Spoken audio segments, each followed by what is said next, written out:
Paz de Cristo, hermanas y hermanos. Devocional diario del corazón de Dios.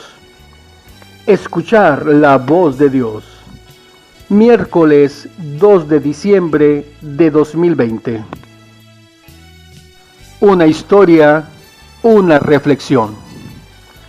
Muchos peces utilizan el camuflaje para pasar desapercibidos ante la vista de los depredadores, pero ninguno de ellos logra mimetizarse tan bien como el fantástico pez esponja. Este pequeño habitante de los mares cálidos, que apenas alcanza los 30 centímetros de talla máxima, no solo toma perfectamente el color de la esponja que viven en el arrecife, sino que su piel imita la textura esponjiaria hasta el punto de hacer que la diferencia sea irreconocible al tacto. Lejos de ser un inocente pececillo, el pez esponja es un carnívoro despiadado.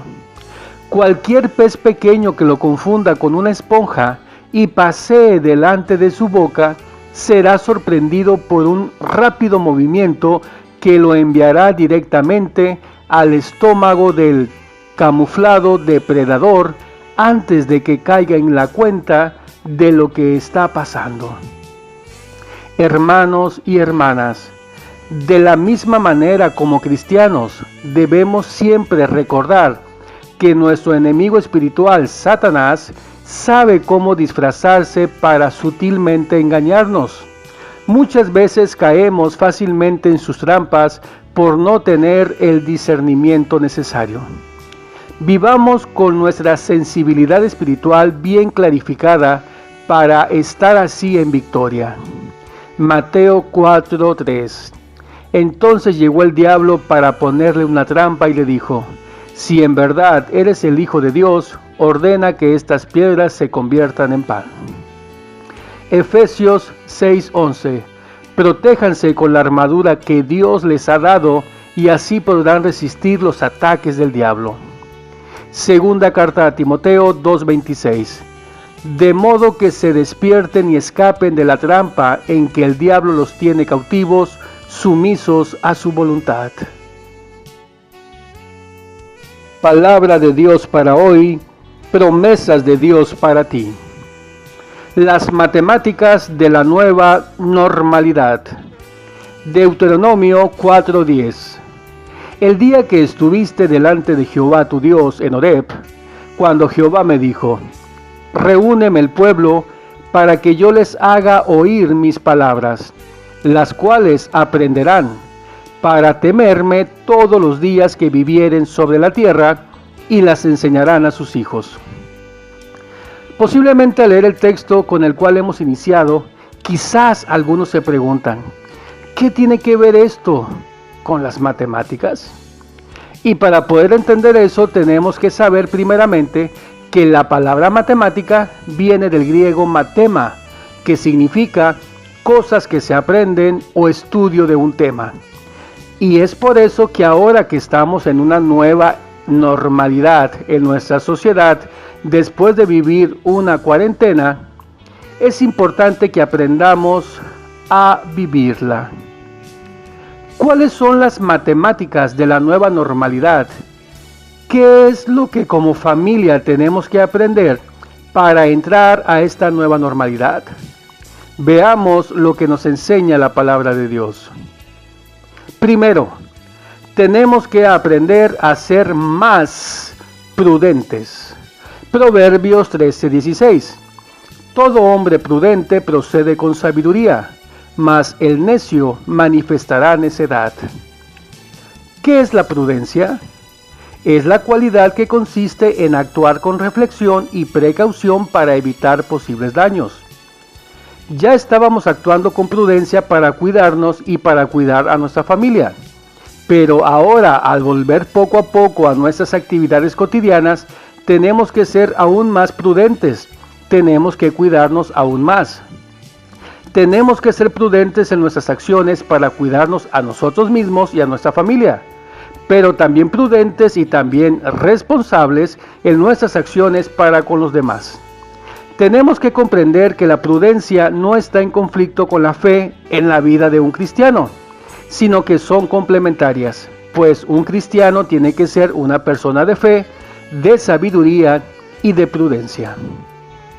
Segundo, tenemos que aprender a ser menos egoístas. Hechos 20:35. En todo os he enseñado que, trabajando así, se debe ayudar a los necesitados. Y recordar las palabras del Señor Jesús que dijo, más bienaventurado es dar que recibir. Una persona egoísta es una persona que solamente piensa en sí misma y en satisfacer sus propias necesidades. Por lo tanto, es una filosofía de vida que va en contra de las enseñanzas de la palabra de Dios. Tenemos que saber que en esta nueva normalidad, lo normal será ver muchas personas que no tendrán trabajo, que no tendrán lo necesario para las necesidades de su hogar y por lo tanto, nosotros como hijos de Dios no podemos cerrar el corazón a las necesidades de nuestros prójimos. Primera de Juan 3:17. Tercero, tenemos que aprender a multiplicar nuestra fe. Segunda carta a los Corintios 10:15. No nos gloriamos desmedidamente en trabajos ajenos, sino que esperamos que conforme crezca vuestra fe, seremos muy engrandecidos entre vosotros conforme a nuestra regla. ¿Qué significa multiplicar? Aumentar considerablemente una cosa, una cantidad o un número.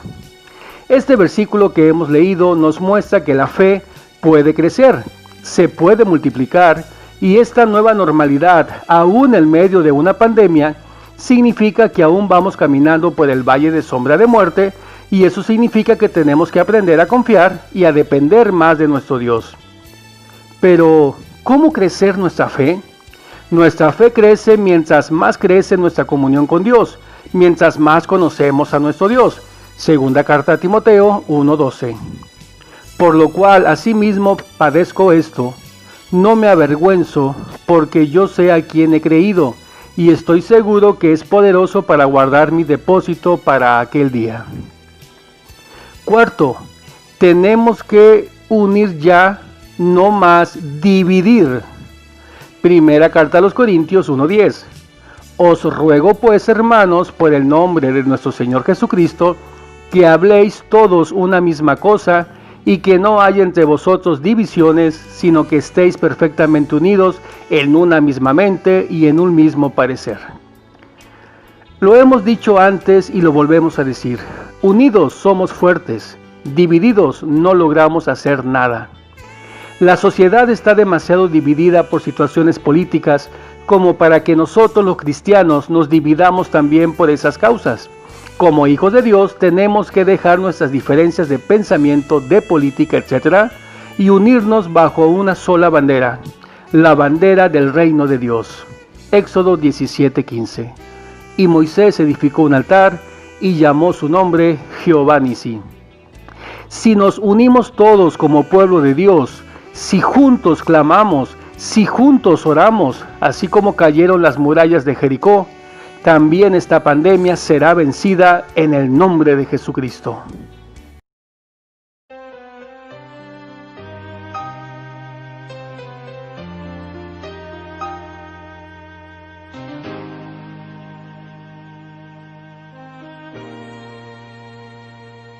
Hace tanto tiempo yo compré una iglesia a precio de sangre entre crudo dolor.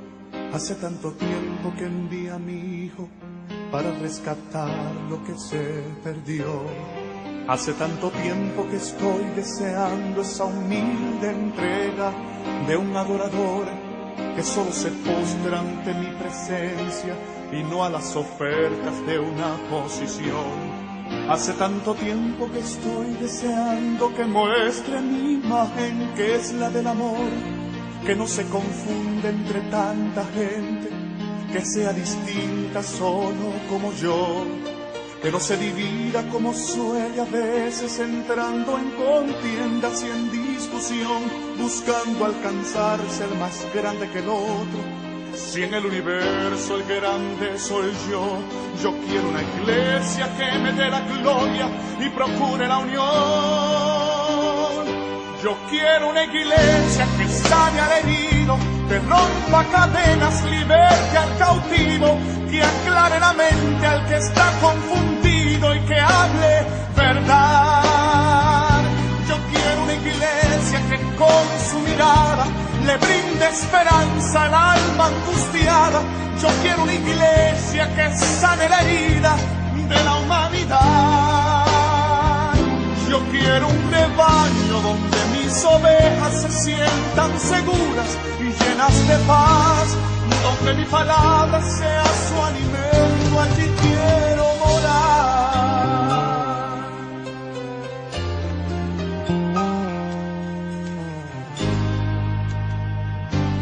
Yo quiero una iglesia que con su alabanza perfume mi trono, me dé ese lugar. Una iglesia que sepa hacer diferencia entre el bien y el mal. ¿Dónde está la iglesia que fue perdonada y que fue liberada del castigo atroz? Aquella que al ver si alguno ha caído, le extiende la mano y perdona su error. Iglesia despierta, ya llegó el momento de tu redención. Yo quiero una iglesia que sane al herido, que rompa cadenas, liberte al cautivo, que aclare la mente al que está confundido y que hable verdad. Yo quiero una iglesia que con su mirada le brinde esperanza al alma angustiada. Yo quiero una iglesia que sane la herida de la humanidad. Yo quiero un rebaño donde mis ovejas se sientan seguras y llenas de paz, donde mi palabra sea su alimento, allí quiero morar.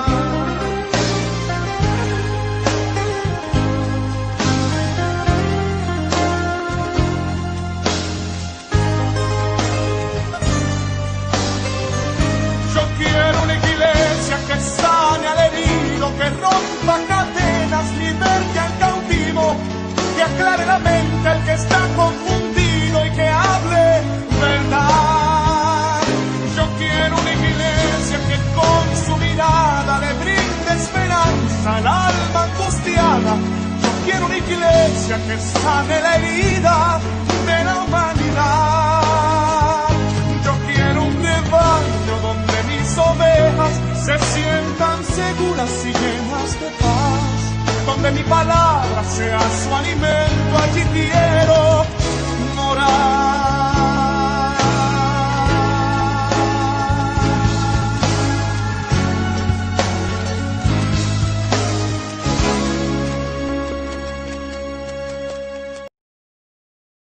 ...2020, año de la Biblia. Sigamos escuchando la voz de Dios y apliquemos sus enseñanzas a nuestras vidas cada día. Que nuestro Señor Jesucristo los bendiga abundantemente.